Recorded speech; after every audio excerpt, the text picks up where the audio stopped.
अनामिका की सास पुष्पा अपनी बहू को कुछ खास पसंद नहीं करती थी और इसीलिए दोनों सास बहू में आए दिन झगड़ा होता रहता था। सास बहू के झगड़े के चक्कर में अनामिका के पति मोहित की जिंदगी मुश्किल में पड़ गई थी। बेचारा बार बार माँ और बीवी के झगड़े को सुलझाता ही रहता था, लेकिन दोनों समझने का नाम नहीं लेती थी। वैसे तो सब कुछ ठीक ठाक चल रहा था, लेकिन एक दिन अनामिका और पुष्पा के अंदर जोरदार झगड़ा हुआ और बात कुछ इस तरह थी। बहू, मैंने तुम्हें कल अपनी एक साड़ी धोने के लिए दी थी। हाँ मम्मी जी, वो साड़ी धोकर मैंने आपकी अलमारी में रख दी है। उसी की बात कर रही हूँ मैं। जरा देख तो, इस साड़ी को देखकर किसी भी तरह से लगता है ये धुली हुई है। अरे मम्मी जी, मैंने आपकी साड़ी वॉशिंग मशीन में अच्छे से धोकर सुखाकर आपकी अलमारी में तह बनाकर रखी थी। आपके तो नखरे खत्म ही नहीं होते। अरे कैसी बात कर रही है मुझसे? मेरे नखरे? अरे मोहित, जरा ये देख तो, ये साड़ी धुली हुई लग रही है क्या? अरे मम्मी, जब अनामिका कह रही है कि उसने साड़ी धोई थी तो मान लो ना। हर बात पर झगड़ा करना जरूरी है क्या? है ना मोहित, तुम्हारी माँ को तो मेरे हर काम में नुस्ख निकालने की आदत पड़ गई है। जब तक दो चार खरी खोटी सुना नहीं लेती ना, इनका दिन नहीं निकलता। अरे चुप कर, बहू होकर मुझे जवाब देती हो। एक तो गंदे कपड़े उठाकर अलमारी में रख दिए, ऊपर से कैंची की तरह कचर कचर बोली जा रही हो। अरे मम्मी जी, आपको समझ में नहीं आता क्या? मैंने साड़ी धो कर रखी थी, ढक कर रखी थी। तो फिर इतनी गंदी क्यों लग रही है? अब मुझे क्या पता मम्मी जी, आप इस पर इस तरह तेल और घी की चिकनाई के दाग लगाकर लाएंगी तो ये मेरी जिम्मेदारी थोड़ी ना है। अरे तो हाथ से धोना चाहिए था ना। मैं आपकी बहू हूँ, नौकरानी नहीं, जो एक कपड़ा रगड़ रगड़ कर हाथ से धो दूंगी। आपको पहननी है तो पहनिए, नहीं तो रख दीजिए। तुझे तो मैं अच्छी तरह बताऊंगी, मुझे जवाब देती है। एक दिन सुबह के वक्त, अरे अनामिका, मेरी व्हाइट शर्ट कहाँ है? आज ऑफिस में बहुत बड़ा प्रेजेंटेशन है और मुझे वो व्हाइट शर्ट पहन कर जाना है। मुझे पता है, आपने मुझे 2 दिन पहले ही बता दिया था और आपकी शर्ट मैंने धोकर अच्छी तरह आयरन करके अलमारी में लगा दी है। जाइए वहाँ से ले लीजिए। अनामिका, ये तुमने क्या किया? ये देखो, शर्ट पर लिपस्टिक का दाग लगा हुआ है और ये तो एक जगह से जल भी गई है। नहीं नहीं मोहित, ऐसा नहीं हो सकता। मैंने तो तुम्हारी शर्ट ठीक से इस्त्री करके अलमारी में लगाई थी। तो फिर ये जल कैसे गई? अपने आप अलमारी में लटके लटके थोड़ी ना जल जाएगी। पर मोहित, मुझे अच्छी तरह याद है। देखो, अपनी गलती को छुपाने की कोशिश मत करो। और अगर शर्ट जल भी गई थी तो तुम्हें पहले बताना चाहिए था ना, मैं नई शर्ट लेकर आ जाता। अब ऐन वक्त पर शर्ट कहाँ से लेकर आऊं? मेरा इतना इम्पोर्टेंट प्रेजेंटेशन था, सब खराब हो जाएगा। अरे बेटा, क्यों परेशान होता है? ये देख, मैंने तेरे लिए पहले से ही एक नई व्हाइट शर्ट ला कर रखी है। लेकिन मम्मी, आप मेरे लिए व्हाइट शर्ट क्यों लेकर आई? अरे मुझे पता था तेरा प्रेजेंटेशन होने वाला है, और अपनी इस बहू पर तो मुझे बिल्कुल भी भरोसा नहीं। क्या पता मेरी साड़ी की तरह तेरी शर्ट भी गंदी करके रख देती। और देख, वही हुआ ना। बेटा, सारी टेंशन छोड़ और ये नई शर्ट पहन कर जा। थैंक यू मम्मी, आज तो आपने बचा लिया मुझे। कुछ दिनों के बाद, अरे अनामिका, जानती हो, ऑफिस में मेरा जो दोस्त है ना अमर, आज उसका बर्थडे है और उसे तुम्हारे हाथ का चॉकलेट केक बहुत पसंद है। थोड़ा सा बनाकर टिफिन में रख दो ना प्लीज। हाँ हाँ, क्यों नहीं, मैं बहुत अच्छा केक बनाकर आपके दोस्त के लिए रख दूंगी। तुम्हारे हाथ का खाना खाकर तो वैसे ही मेरे ऑफिस के सारे लोग इतनी तारीफ करते हैं, क्या बताऊं। आप प्लीज एक अच्छा सा केक और बना दो, मेरी तो ऑफिस में शान बढ़ जाएगी। अनामिका केक बनाने के लिए रख देती है। पुष्पा चुपचाप जाकर उस पर ढेर सारा नमक डाल देती है। देख अमर, तेरी भाभी ने तेरे लिए चॉकलेट केक बनाकर भेजा है, तुझे बहुत पसंद है ना? यार, तू बहुत किस्मत वाला है, भाभी इतना अच्छा खाना बनाती है और साथ में केक भी। वैसे भाभी को थैंक यू बोलना।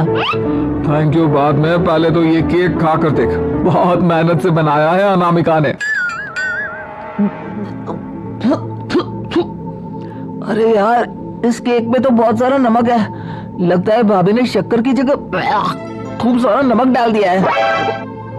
अरे मोहित, तू तो अपनी बीवी की कुकिंग की बहुत तारीफ करता फिरता है।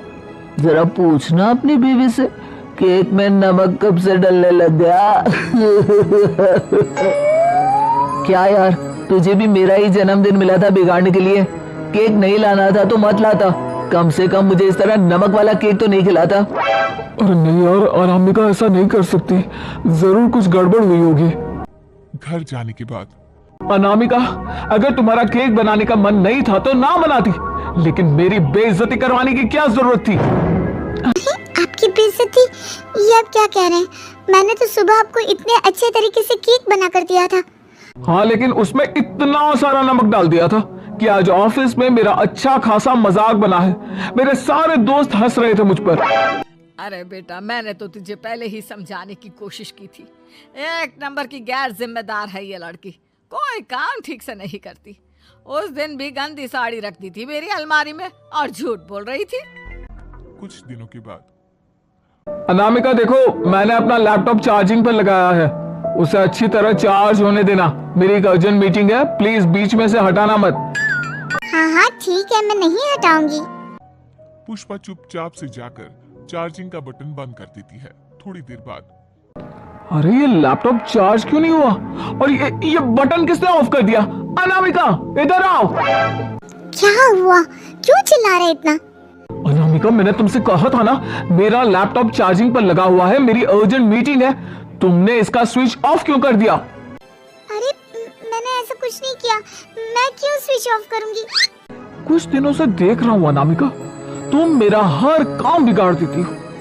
देखो ये अच्छी आदत थी, कम से कम तुम्हें इस बात का तो ध्यान रखना चाहिए था कि मेरी कितनी इंपॉर्टेंट मीटिंग थी। अब क्या करूंगा मैं? आई एम सॉरी मोहित, लेकिन सच में मैंने जानबूझकर कुछ नहीं किया। अगर जानबूझकर नहीं किया तो क्या सब कुछ अपने आप हो जाता है? कभी मेरी शर्ट जल जाती है, कभी केक में नमक डल जाता है। आप मेरी बात क्यों नहीं सुनते? मैंने जानबूझकर कुछ नहीं किया। फिर से वही बात। अरे कितनी बार तुम्हें समझा चुका हूँ, इस तरह मेरा काम बार बार मत बिगाड़ा करो। तुम जानती हो मुझे कितनी प्रॉब्लम होती है। ऑफिस में तो पहले ही बेइज्जती करा चुकी हो, और अब ये मीटिंग, ये भी मेरे हाथ से निकल गई। अनामिका की समझ में कुछ नहीं आता कि आखिर उसके साथ ये सब क्या हो रहा था और क्यों हो रहा था। फिर कुछ दिनों के बाद मोहित अपने ऑफिस से कुछ फाइल लेकर घर आता है।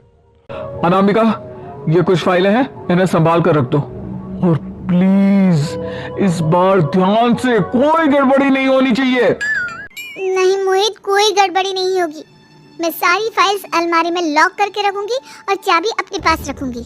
अनामिका, जरा अलमारी की चाबी तो देना। क्यों मम्मी जी, आपको क्या काम है? उसमें मोहित की जरूरी फाइल रखी है और मैं नहीं चाहती कि इस बार कोई भी गड़बड़ हो। पता नहीं कुछ दिनों से हर काम खराब हो जाता है। अरे मुझे उसमें से पैसे निकालने हैं और उसके बाद ले लेना अपनी चाबी। मैं खा नहीं जाऊंगी तुम्हारे पति की फाइल। अनामिका को अपनी सास पर शक होता है। चाबी देने के बाद वो चुपचाप छुपकर अपनी सास की हरकत देखती है। ये फाइलें उठाकर डस्टबिन में डाल देती हूँ, फिर देखना कैसे मोहित इसकी खबर लेगा। इस बार तो छोड़ेगा नहीं इसे। वैसे भी पहले मैंने जो कुछ भी किया है उसकी वजह से अच्छी खासी डांट पड़ी है, मजा आ जाएगा। अच्छा तो ये बात है, सारा काम मम्मी जी बिगाड़ देती हैं, वो भी इसलिए क्योंकि मेरा उनसे झगड़ा हो गया।